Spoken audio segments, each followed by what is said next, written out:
ఈరోజు చక్కటి వాక్య భాగాన్ని నేను మీకు నేర్పించాలనుకుంటున్నాను. చదువుతారా? యెషయా గ్రంథం 1వ అధ్యాయం 2వ వచనం. యెహోవా మాట్లాడుచున్నాడు, ఆకాశమా ఆలకించుము, భూమి చెవియొగ్గుము. నేను పిల్లలను పెంచి గొప్పవారినిగా చేసి తిని, వారు నా మీద తిరుగుబడి ఉన్నారు. చాలు. యెషయా ప్రవక్త ఈ మాటలు తెలియజేస్తూ ఉన్నాడు. ఎప్పుడు అంటే పైన రాబడి ఉంది, ఉజ్జియా, యోతాము, ఆహాజు, హిజ్కియాను యూదారాజుల దినముల్లో యోదాను గూర్చియు యెరూషలేమును గూర్చియు ఆమోజు కుమారుడైన యెషయాకు కలిగిన దర్శనములో దేవుడు తన వాక్కును బయలుపరుస్తూ ఉన్నాడు. యెషయా గ్రంథంలో 66 అధ్యాయాలు ఉన్నాయి. ఈ 66 అధ్యాయంలో కూడా చాలా ప్రత్యేకమైన విశేషమైన కార్యాలు ఉన్నాయి. 2వ వచ్చిన భాగాన్ని మనం పరిశీలన చేసినప్పుడు దేవుడే మాట్లాడుతున్నాడంట. యెహోవా మాట్లాడుచున్నాడు అని, ఆకాశమా ఆలకించుము, భూమి చెవియొగ్గుము. దేవునికి కొంతమంది సాక్షులు కావాలి. దేవుడు కొందరిని సాక్షులుగా ఏర్పాటు చేసుకున్నాడు. ఈ సందర్భంలో మనం గమనిస్తే ఆకాశాన్ని, భూమిని దేవుడు సాక్ష్యంగా పెడుతున్నాడు. ఆకాశమా నీకే చెప్తున్నా ఆలకించు, భూమి నీకే చెబుతున్నా చెవియొగ్గు అని దేవుడు మాట్లాడుతూ ఉన్నాడు. ఎందుకని ఆకాశాన్ని ఆలకించమంటున్నాడు, భూమిని ఆలకించమంటా ఉన్నాడు అంటే, దేవుడు చెప్తున్న సంగతులకి సాక్ష్యము ఎవరంటే ఆకాశము, భూమియే. నేడు కూడా మీరు వినుచున్న మాటలకి సాక్ష్యము మీ చుట్టూతున్న రాళ్లే, మీ చుట్టూతున్న ఈ మందిరమే మీకు సాక్ష్యం చెప్తుంది. నేను ఈ మాటలు చెప్పానా లేదా అని దేవుడు మిమ్మల్ని అడిగితే మీరు తెలివిగా అంటారు, ప్రభువా అసలు మా పాస్టర్ గారు ఆ వాక్యమే చెప్పలేదయ్యా, ఆ విషయాలే అలాగ చేయొద్దని చెప్పలేదు, అలాగ ఉండొద్దని చెప్పలేదు, అలాగ నడుచుకోవద్దని చెప్పలేదు అని అంటే, అప్పుడు ఎవరిని పిలవాలి సాక్ష్యానికి? చెప్పండి, ఎవరిని పిలవాలి? మీరు ఒక్కరు ఆయన ఎదుటి నిలబడ్డారు. నువ్వు ఇదిగో ఈ తప్పు చేసావు, నేను నీతో మాట్లాడినా కానీ ఈ పొరపాటు చేసావు నువ్వని దేవుడు అడిగాడు. నిన్ను అడిగితే నువ్వన్నావు, ప్రభా అసలు నాకేమీ తెలియదు, నేను పొరపాటే చేయలేదు అని అన్నావు. అయితే దేవుడు ఏం చేశాడంటే నువ్వు చేసిన పొరపాటు నీకు చూపించాడు. చూపించిన తర్వాత ఈ విషయం నాకు తెలియదు ప్రభువా, నాకెవరు చెప్పలేదు అన్నావు. ఎవరు చెప్పలేదా? ఆల్రెడీ ఆ విషయాన్ని యూట్యూబ్లో వింటావు, ఫేస్బుక్లో వింటావు, ఇన్స్టాగ్రామ్లో వింటావు. అంతకంటే ముఖ్యంగా నేను నడిపించే దైవజనుడు ఆ వాక్యాన్ని చెప్పాడు. నీ దైవజనుడు ఈ వాక్యాన్ని చెప్పాడు కదా అంటే నువ్వేమంటావో తెలుసా? ఎక్కడ ప్రభా అసలు ఆ మాటే రాలేదు, ఆ విషయమే చెప్పలేదు అని అంటావు. అప్పుడు ఎవరు చెప్తారు సాక్ష్యం నీ మీద? ఎవరు చెప్తారంటే నువ్వు కూర్చున్న మందిరంలో ఉన్నవన్నీ మాట్లాడతాయి. ఆకాశము చూస్తూ ఉంది, భూమి వింటా ఉంది, ఆయన కనుదృష్టి మీద ఉంది. నువ్వు చేస్తున్న ప్రతి ఒక్కటి ఆయన చూస్తూ ఉంది, భూమి ప్రతి ఒక్కటి వింటా ఉంది. గమనించండి, యేసు ప్రభు వారి శిష్యులతో అన్నాడు, మీరు ఏ ఇంటికి వెళ్తారో ఆ ఇంటి వారికి శుభమని చెప్పండి. ఆ ఇంటి వారు మిమ్మల్ని చేర్చుకొని మీ మాట విన్నప్పుడు మీ సమాధానం ఆ ఇంటి మీదకి వస్తుంది. ఒకవేళ వారు మిమ్మల్ని చేర్చుకొని మీ మాట వినకుండానే ఎడల మీ పాద ధూళి దులిపి వచ్చేయండి. అది విమర్శ దినమందు అది సాక్ష్యార్థంగా ఉంటుందంట. పాదధూళి సాక్ష్యం ఇస్తుందా? అడుగులు సాక్ష్యం ఇస్తాయా అంటే ప్రతి ఒక్కటి దేవుడికి సాక్ష్యం చెప్తాయి. మనుషులు ఫేవర్గా సాక్ష్యం చెప్తారు, నచ్చితే ఒకలాగా చెప్తారు, నచ్చకపోతే ఒకలాగా చెప్తారు. కానీ దేవుడు ఏర్పాటు చేసుకున్న సృష్టిలో ఉన్న ప్రతి ఒక్కటి సాక్ష్యం చెప్పడం మొదలు పెడితే అవి న్యాయముగానే సాక్ష్యం చెప్తాయి. వాటి సాక్ష్యాన్ని నీవు నేనేం చేయలేం, మార్చలేం. కాబట్టి మన చుట్టూత ఉన్న వాటన్నిటి విషయంలో మనము చాలా జాగ్రత్త పడి ఉండాలి. యెహోవా మాట్లాడుచున్నాడు, ఆకాశము ఆలకించుము, భూమి చెవియొగ్గుము అని ఒక విషయాన్ని చెప్తున్నాడు. నేను పిల్లలను పెంచి గొప్పవారినిగా చేసి తిని. దేవుడే చెప్తున్నాడు, నేను పిల్లలను పెంచాను. వారిని ఎలా చేశారంట? దేవుడు గొప్పవారిగా చేశారంట. పిల్లల్ని పెంచడం, వారిని గొప్పవారిగా చేయటం. దేవుడు 2 పనులు చేశాడు. ఎవరికి చేశాడు అంటే ఆయన పిల్లలకు చేశాడు. ఎవరు ఆయన పిల్లలంటే చెప్తాను, చదవండి ఒకసారి. ద్వితీయోపదేశకాండం 7వ అధ్యాయం 6వ వచనం.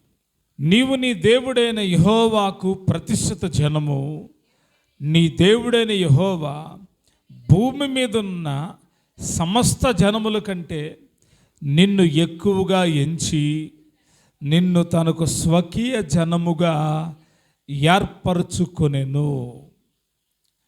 దేవుడంట స్వకీయ జనముగా ఏర్పాటు చేసుకున్నాడంట. ఏ జనముగా?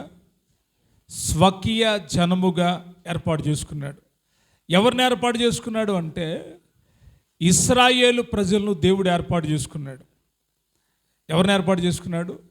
ఇశ్రాయేలు ప్రజలను దేవుడు ఏర్పాటు చేసుకున్నాడు. యాకోబు కుటుంబీకులను దేవుడు ఏర్పాటు చేసుకున్నాడు. ఎలాగ ఏర్పాటు చేసుకున్నాడంట? భూమి మీద ఉన్న సమస్త జనముల కంటే నిన్ను ఎక్కువగా ఎంచి నిన్ను తనకు స్వకీయ జనముగా ఏర్పాటు చేసుకున్నాడు. కింద ఇంకా చాలా శ్రేష్టమైన మాటలు ఉంటాయి. మీరు సర్వజనుల కంటే విస్తార జనమని యెహోవా మిమ్మల్ని ప్రేమించి ఏర్పరచుకోనలేదు.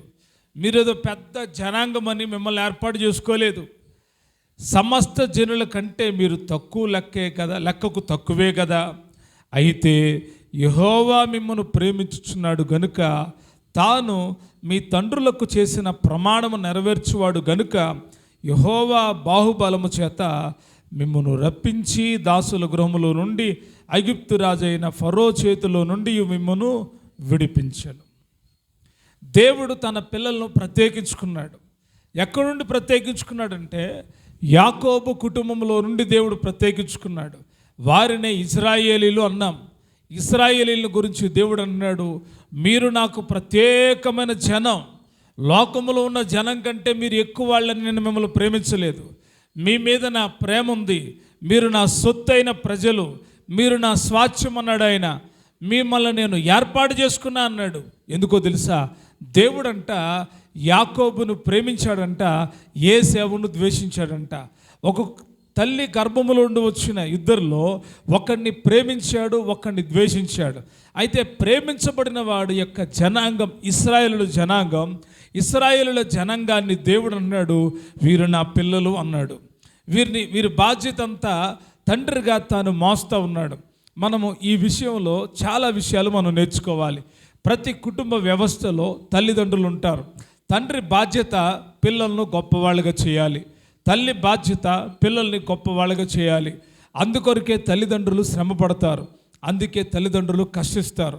అయితే గొప్పవారిగా చేయాలనుకున్న ఆ తల్లిదండ్రులు బాధ్యత కలిగిన వాళ్ళైనప్పుడు మాత్రమే గొప్పవారిగా చేయగలుగుతారు. చాలామంది పిల్లలను కంటారు, ఆ పిల్లల్ని ఎక్కడెక్కడో వదిలేస్తారు, పట్టించుకోరు. వారి పిల్లలు వారి దగ్గర పెరగరు, వారి ఆలోచనలు రావు, వారి క్రమంలో ఉండరు. కాబట్టి వారి పిల్లలకి వారి స్వభావాలన్నీ వేరుగా ఉంటాయి. దేవుడంట తనకు స్వకీయంగా ఏర్పాటు చేసుకున్న జనాంగం ఉన్నారు, వారి ఇశ్రాయేలుల జనాంగం. చుట్టూతో అనేక జాతుల ప్రజలున్నారు, అనేక తెగల ప్రజలున్నారు. అయితే వారందరిని ఆయన ఏర్పాటు చేసుకోలేదంట. కేవలం ఇశ్రాయేలు కుటుంబీకులను దేవుడు ఏర్పాటు చేసుకున్నాడు. మీరు నా పిల్లలు అన్నాడు, మీరు నాకు స్వాస్థ్యము అన్నాడు. వారిని ఏం చేశాడో తెలుసా? గొప్పవారినిగా చేశాడంట. ఎలా గొప్పవారినిగా చేశాడు అంటే కొన్ని విషయాలు నేను మీకు చెప్తాను. మొట్టమొదటిగా వాళ్ళని ఏర్పాటు చేసుకున్నాడు. రెండవదిగా వారు ఐగుప్తి బానిసత్వంలో ఉంటే వారిని విడిపించాడు. ఏం చేశాడు? విడిపించాడు. ఏ బానిసత్వంలో ఉన్నారు వారు? ఐగుప్తి బానిసత్వంలో 430 ఏండ్లు ఐగుప్తి బానిసత్వంలో మగ్గిపోతూ ఉంటే దేవుడు తన కృపనిచ్చి తన ప్రేమను చూపి ఆయన విడిపించాడు. వారు అక్కడ ఉండడం ఆయనకి ఇష్టం లేదు. అబ్రహాముతో వాగ్దానం చేశాడు, అబ్రహామా నేను నిన్ను గొప్పగా ఆశీర్వదిస్తాను, గొప్ప సంతానం నీకు ఇస్తాను, గొప్ప వారినిగా చేస్తాను అని చెప్పి ఆయన చేసిన వాగ్దానం నెరవేర్చడానికి దేవుడు అన్యాయస్తుడైనటువంటి వాడు కాదు. ఆయన తప్పకుండా వాగ్దానం ఇచ్చి నెరవేర్చినటువంటి దేవుడై ఉన్నాడు. అయితే ఆయన ప్రజలను ఆయన మర్చిపోలేదు.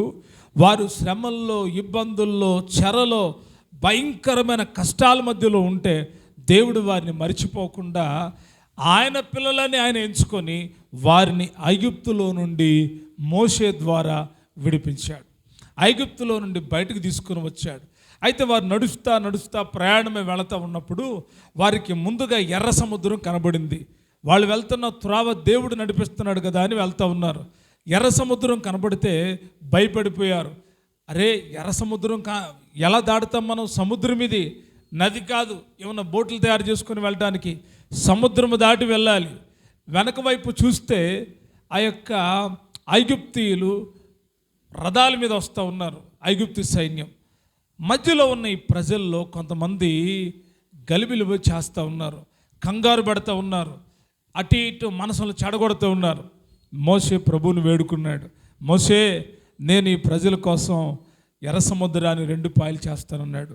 ఆయన చెప్పిన రీతిగానే సముద్రాన్ని 2 పాయలు చేస్తే ఆ సముద్రము మధ్యలో ఆరిన నేల ఉంది. స్తోత్రం చెప్పండి గట్టిగా. సముద్రపు మధ్యలో ఆరిన నేల ఉంది. ఎందుకు దేవుడు అలాగ చేశారంటే వారిని దేవుడు ప్రేమించాడు.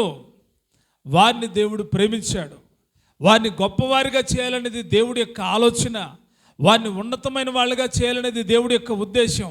వారిని దేవుడు ప్రేమించాడు కాబట్టి వారి కొరకు మోషేను పంపించాడు, వారి కొరకు అద్భుతాలు చేయించాడు, వారి కొరకే ఎర్ర సముద్రాన్ని పాయలు చేశాడు. ప్రజలు గుర్తుపెట్టుకుంటున్నారంటే కొందరు గుర్తుపెట్టుకున్నారు, కొందరు మర్చిపోతున్నారు. సముద్రంలో పాటలు పాడుతూ స్తుతిస్తా అవతాల వైపుకి వెళ్ళారు.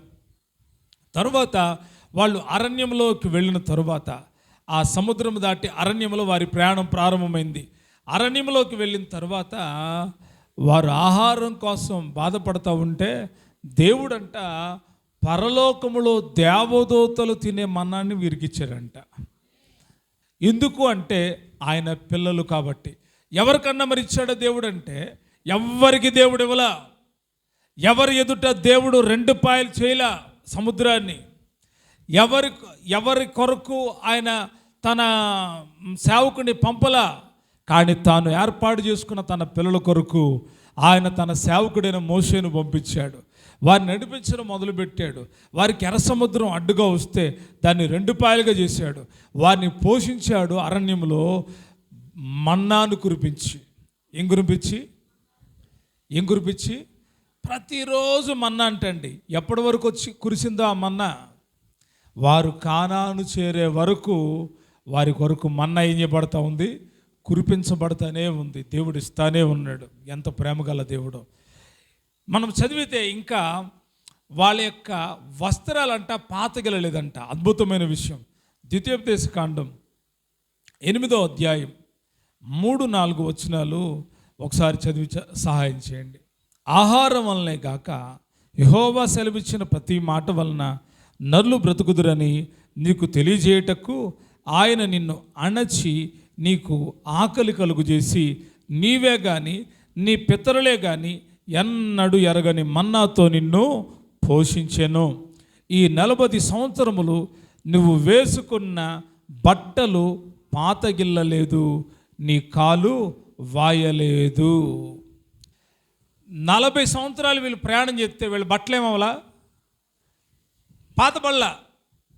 ఇప్పుడు నేను వేసుకున్న వైట్ ప్యాంటు, వైట్ షర్టు ఇలాగే ఉందనుకోండి, వాషింగ్ మిషన్ అవసరంలా, సరిపో అవసరంలా, ఉతక అవసరంలా, ఉతకడానికి ప్రయాస పడవసరంలా, ఇట్టాగే ఉంటాయి. అవునా కాదు చెప్పండి? ఇవి పాత బడతల్లా అలాగే ఉన్నాయి. పోనీ వాళ్ళు ఏమన్నా హెవీ కాస్ట్లీ బట్టలు ఏమన్నా వేసుకున్నారా?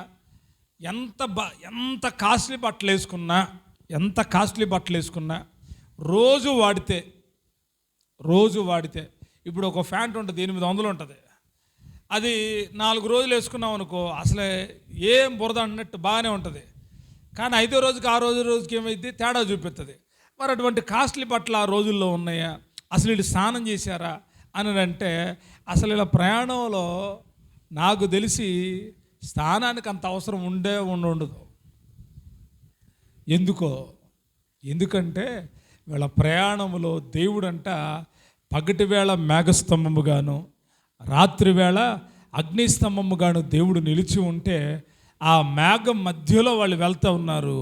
వాళ్ళకి రవ్వంత చెమట పట్టలేదంట. ఏం పట్ల ఇప్పుడు చూడండి, పొద్దున్నే లెగితే చాలు ఫ్యాన్ వేసుకోకపోతే దారులు గారిపోతున్నాయి, ఫ్యాన్ లేకపోతే దారులు వచ్చేస్తున్నాయి, ఎండ ఉందంటే ఎండ లేదు, చెమటలు గారిపోతున్నాయి. మరి దేవుడంట ఆయన పిల్లల్ని గొప్పవాళ్ళుగా చేయాలనుకున్నాడంట. ఎలాగ చేస్తున్నాడో తెలుసా, ఆయన వాళ్ళకి చెమట పట్టినట్లా, వాళ్ళ వస్త్రాలు పాతగిలట్లా, వాళ్ళు నడిచి నడవడం మూలాన వాళ్ళ పాదాలు ఏమవట్లేదంట, వాళ్ళ పాదాలు వాయలేదు. కొంచెంసేపు నిలబడితే వాపులు వచ్చేస్తాయి కొంతమందికి, కొంత దూరం నడిస్తే వాపులు వచ్చేస్తాయి కొంతమందికి. వాళ్ళంట నడుస్తూనే ఉన్నారు, పగలంతా నడుస్తూనే ఉన్నారు. ఆ మేఘం ఆగించాట గుడారాలు వేసుకునేవాళ్ళు, అక్కడ గుడారాన్ని నిర్మించుకునేవాళ్ళు. ఆ రీతిగా వాళ్ళు నడుచుకుంటూ వెళ్ళారు. వాళ్ళ ప్రయాణంలో అలుపు లేదు, వాళ్ళ ప్రయాణంలో సొలుపు లేదు, వాళ్ళ ప్రయాణంలో చెమటలు లేవు, వాళ్ళ ప్రయాణాల్లో అలసట లేదు. ఎందుకు అంటే దేవుడు వారితో ఉన్నాడు కాబట్టి వారి ప్రయాణాలు ఎలాగున్నాయంటే, వారి వస్త్రాలు పాతగిలలేదు, వాళ్ళ కాళ్ళు వాయలేదు, వాళ్ళకి ఆకాశం నుండి మన్నా కురిపించబడతా ఉంది. మాకు మాంసం కావాలి అంటే దేవుడు పూరేళ్ళను కూడా దేవుడు వాళ్ళకి ఇచ్చాడు, ఎందుకంటే ఆయన పిల్లలు కాబట్టి. ఇంకా మనం చదివితే వారి కొరకు దేవుడు ధర్మశాస్త్రాన్ని ఇచ్చాడు. ధర్మశాస్త్రం ఇచ్చి ఆ ధర్మశాస్త్ర ప్రకారం నడవమని దేవుడు సెలవిచ్చాడు. ఈ రీతిగా దేవుడు వారికి ముందుండి నడుస్తూ ఉన్నాడంట. చదువుతారన్నమాట. నిర్గమాకాండం 13వ అధ్యాయం 21వ వచనం. వారు పగలును రాత్రియు ప్రయాణం చేయనట్లుగా యెహోవా త్రోవలో వారిని నడిపించుటకై పగటి వేళ మేఘస్తంభములోను వారికి వెలిగించుటకు రాత్రివేళ అగ్నిస్తంభములోను ఉండి వారికి ముందుగా నడుచుచు వచ్చెను. స్తోత్రం చెప్తారా గట్టిగా? దేవుడంట తన పిల్లలను గొప్పవాళ్ళగా చేయాలని, తన పిల్లలను ఉన్నతమైన వాళ్ళగా చూడాలని వారికి ముందుగా నడుస్తూ వచ్చారంట. ఎలాగా అంటే పగటి వేళ ఎక్కడ మేఘస్తంభములోను, రాత్రివేళ అగ్నిస్తంభములోను వారికి ముందుగా నడుస్తూ వచ్చాడు. ఎక్కడి దాకా నడుస్తూ వచ్చాడంటే వాగ్దాన దేశానికి తీసుకొని వచ్చాడు. వాగ్దానం చేయబడిన దేశం చేరే వరకు వారితో ఆయన నడుస్తూ వచ్చాడు. వాగ్దాన దేశంలో వాళ్ళని స్థిరపరిచాడు. చదువుతారా? యెహోషువ గ్రంథం 21వ అధ్యాయం 43వ వచనం. యెహోవా ప్రమాణము చేసి వారి పితరులకి ఇచ్చేదనని చెప్పిన దేశమంతయు ఆయన ఇశ్రాయేలులకు అప్పగించెను. వారు దాన్ని స్వాధీనపరుచుకొని దానిలో నివసించుడి. యెహోవా వారి పితరులతో ప్రమాణం చేసిన వాటన్నిటి ప్రకారం అన్ని దిక్కుల యందు వారికి విశ్రాంతి కలుగు చేసెను. యెహోవా వారి శత్రువులందరినీ వారి చేతికి అప్పగించి ఉండెను గనుక వారిలో నొకడును ఇశ్రాయేలు ఎదుట నిలవలేకపోయాను. యెహోవా ఇశ్రాయేలులకు సెలవిచ్చిన మాటలన్నిటిలో ఏదియు తప్పి ఉండలేదు, అంతయు నెరవేరెను. స్తోత్రం చెప్దాం గట్టిగా. ఆయన తన పిల్లలను ఎంచుకున్న వారిని, ఇదిగో నేను కానానికి మిమ్మల్ని తీసుకుని వెళ్తున్నాను, కానానికి చేర్చే వరకు మీతో ఉంటానని చెప్పిన దేవుడు వారిని కానానికి చేర్చాడు. వారు కానానులో నివసించడం మొదలుపెట్టారు. ఎలాగా అంటే దేవుడు వారు పట్ల చేసిన వాగ్దానాన్ని దేవుడు నెరవేరుస్తూ ఉన్నాడు. వారు అలాగ జీవిస్తూ ఉన్నారు. ఇంకా మనం చదివినప్పుడు దేవుడు వీరినంట గొప్ప జనముగా చేశాడంట. సమూయేలు రాసిన 2వ పుస్తకం 7వ అధ్యాయం 23వ వచనంలో ఓ చక్కటి మాట ఉందో చదువుతారా? నీకు జనులగుటకై వారిని నీవు విమోచించినట్లు, నీకు ఖ్యాతి కలుగునట్లు నీ జనులను బట్టి నీ దేశమునకు భీకరమైన మహాకార్యములు చేయనట్లును దేవుడునైన నీవు ఐగుప్తు దేశంలో నుండి ఆ జనుల వశములో నుండి వారి దేవతల వశములో నుండి నీవు విమోచించిన ఇశ్రాయేలుల వంటి నీ జనుల వంటి జనము లోకములో మరి ఎక్కడ ఉన్నది, నేటికి కూడా లేరు. ఎందుకంటే దేవుడు ఇశ్రాయేలు ప్రజల పట్ల చేసిన అద్భుతాలు అంత గొప్ప కార్యాలు అయి ఉన్నాయి. స్తోత్రం చెల్లిద్దాం. దేవుడు అంటే వీరిని ఏం చేశాడు తెలుసా? గొప్ప జనముగా చేశాడు, గొప్పవారిగా చేశాడు.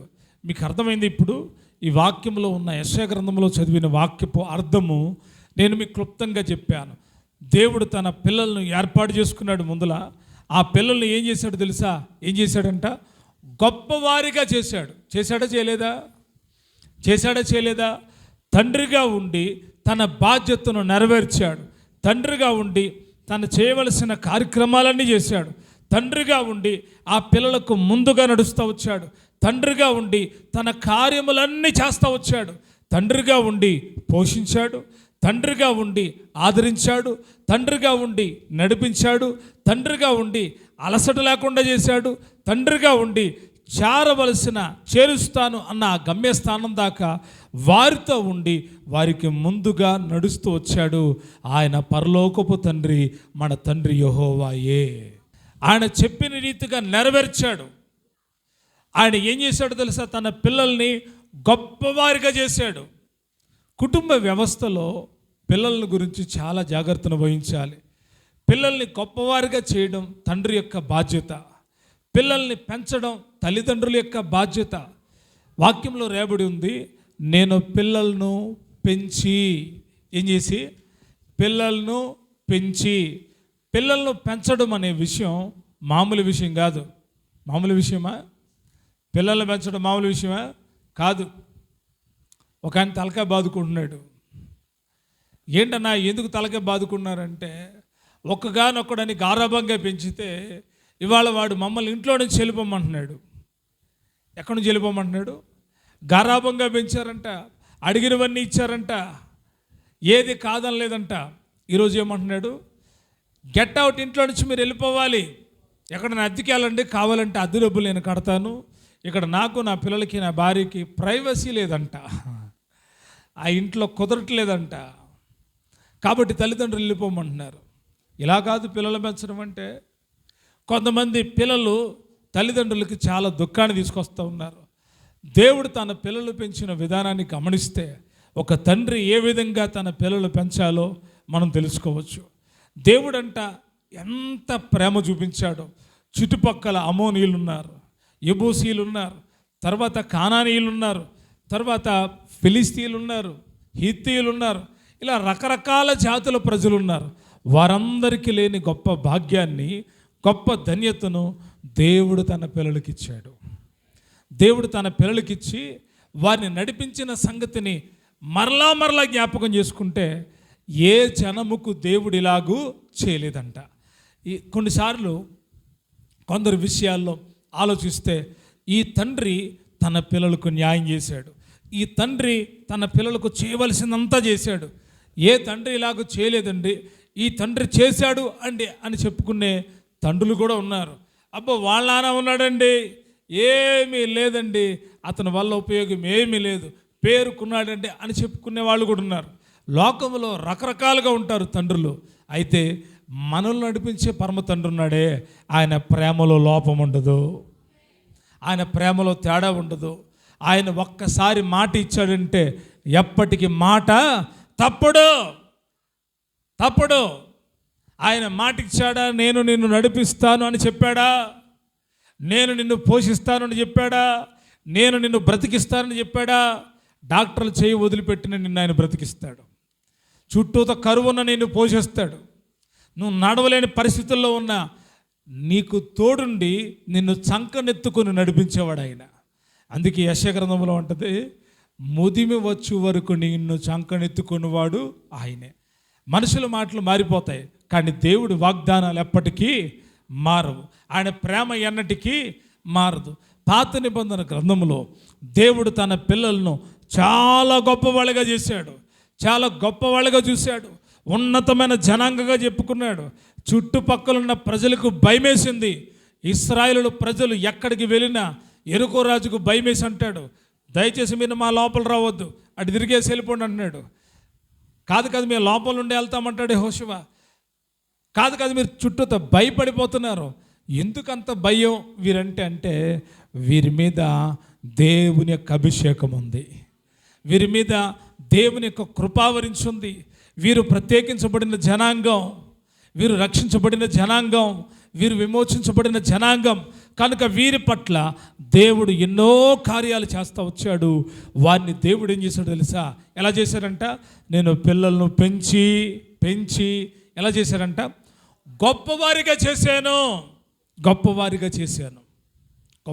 చేశాను. క్రొత్త నిబంధనలో కూడా మనం గమనిస్తే లోకంలో చాలామంది అన్యజనులు ఉన్నారు. యూదులు కాని వాళ్ళందరూ కూడా అన్యజనులే. ఒకప్పుడు ఆయన కృప, ఒకప్పుడు ఆయన కనికరం, ఒకప్పుడు ఆయన దయ, ఒకప్పుడు ఆయన మేఘం, ఒకప్పుడు ఆయన చూపిన ఆ కనుదృష్టి వారి మీదే ఉంది. కానీ యేసుక్రీస్తు ప్రభువారి రాకతో మనందరి మీదకి ఆయన కనుదృష్టి వచ్చింది. యేసుక్రీస్తు ప్రభువారి శిలువ యజ్ఞంతో ఎవరైతే ఆయన యందు విశ్వాసం ఉంచుతారో ఆయన అన్నాడు, మీరు నా పిల్లలు అన్నాడు. ఏమన్నాడు ఆయన? మీరు నన్ను నమ్ముకున్నారా? నేను దేవుడిని నమ్మారా? మీరు నాకు పిల్లలు. ఇప్పుడు ఆయన మనల్ని గొప్ప చేయాలనుకుంటున్నాడు. మనల్ని ఏం చేయాలనుకుంటున్నాడు? గొప్ప చేయాలనుకుంటున్నాడు. వారినే కాదు, క్రొత్త నిబంధన దేవుని పిల్లలమైన మనల్ని ఆయన గొప్పవారిగా చూడాలనుకుంటున్నాడు. ఆయన గొప్ప చేయాలని ఏం చేశాడో మీకు క్లుప్తంగా చెప్తాను, జాగ్రత్తగా వినండి. పాత నిబంధనలో వారిని గొప్ప చేయడానికి, వారిని గొప్పవారిగా చేయడానికి దేవుడు చేసిన కార్యాలన్నీ నేను మీతో చెప్పాను. క్రొత్త నిబంధనలో దేవుడు మిమ్మల్ని ఆయన పిల్లలుగా ఎంచుతాడు ఎప్పుడైతే మీరు ఆయన నామమందు విశ్వాసం ఉంచుతారు. యేసుక్రీస్తు ప్రభువారు నిజమైన దేవుడని మీరు నమ్ముతారో మీరు ఆయన పిల్లలగడానికి దేవుడు అధికారం ఇచ్చాడు. అయితే మిమ్మల్ని గొప్ప చేయడానికి ఆయన ఏం చేశాడు తెలుసా? మిమ్మల్ని ఉచితముగా నీతిమంతులుగా చేశాడు. ఎలాగా?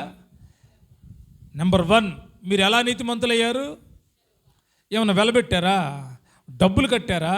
మీరు నీతిమంతులు అని చెప్పుకోవడానికి పుణ్యకార్యాలు చేశారా? వాటి వల్ల మీరు నీతిమంతులు కాలేదు. మీరు ఆయన యందు విశ్వాసం ఉంచి ఆయన పిల్లలయ్యారు. ఆయన పిల్లలైన మిమ్మల్ని ఆయన శిలువ రక్తము చేత, ఆయన కృప చేత, ఆయన రక్తము ద్వారా ఇప్పుడు మిమ్మల్ని ఏం చేశాడు? ఆయన నీతిమంతులుగా చేశాడు. ఇందును బట్టి దేవునికి మహిమ కలుగును గాక.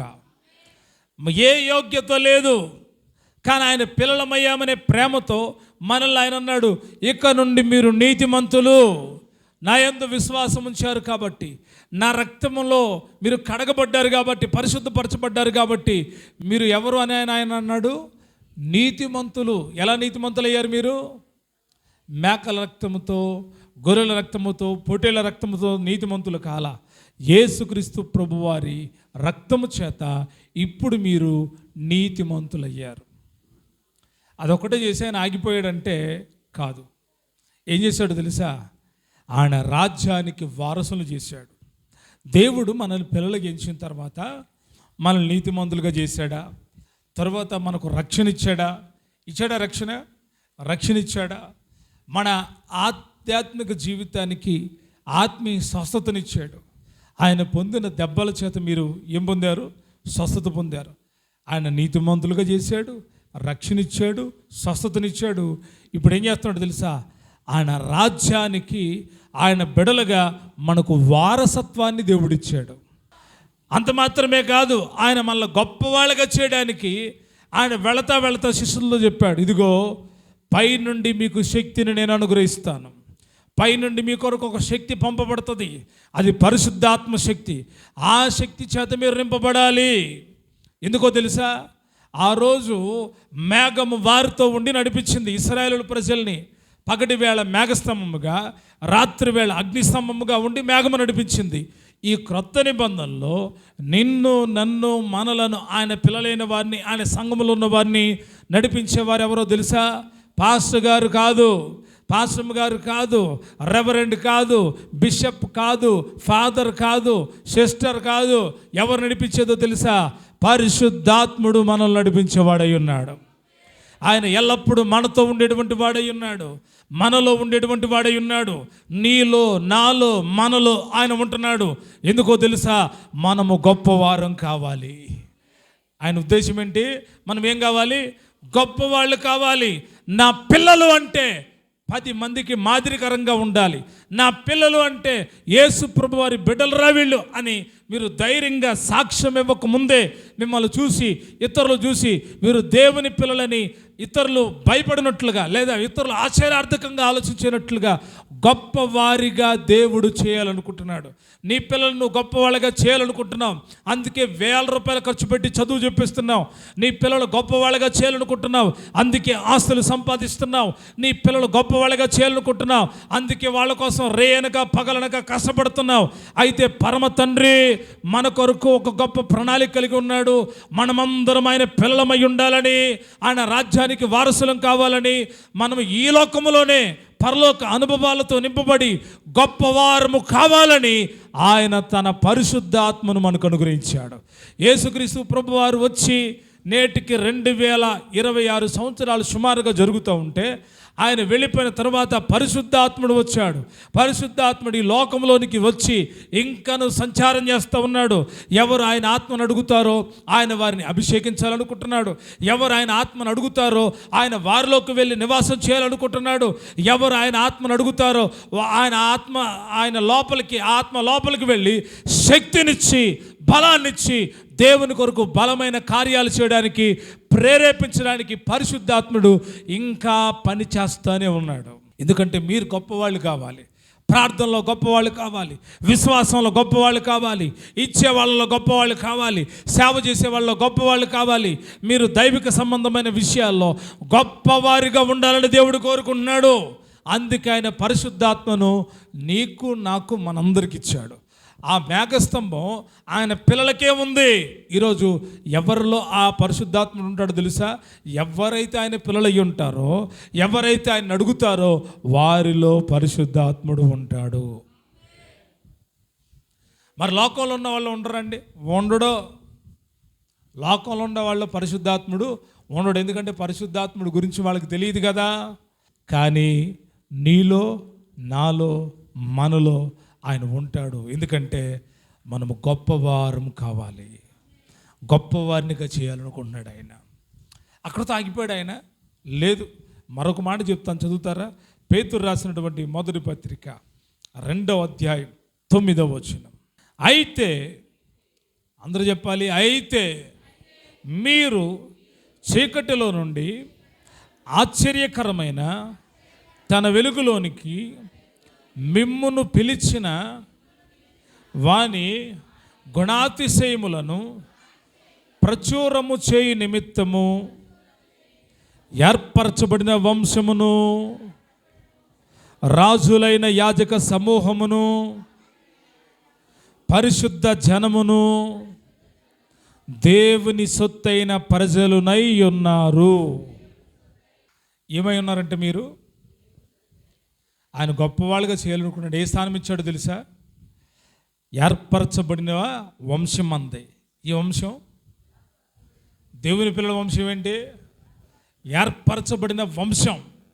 తర్వాత రాజులైన యాజక సమూహం. మన గుంపే గుంపు.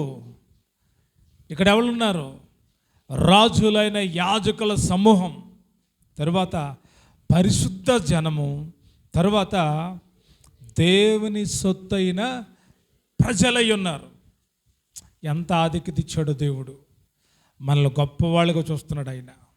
ఇదిగో నేను పిల్లలను పెంచి వారిని గొప్పవారిగా చేసేదని. ఏం చేశారంట దేవుడు? గొప్పవారిగా చేశారంట. ఇప్పుడు దేవుడు మిమ్మల్ని గొప్పవారిగా చేశాడా, చేయలేదా? చేశాడు అన్నవారు మాత్రమే చేతులెత్తి స్తోత్రం చెప్పండి.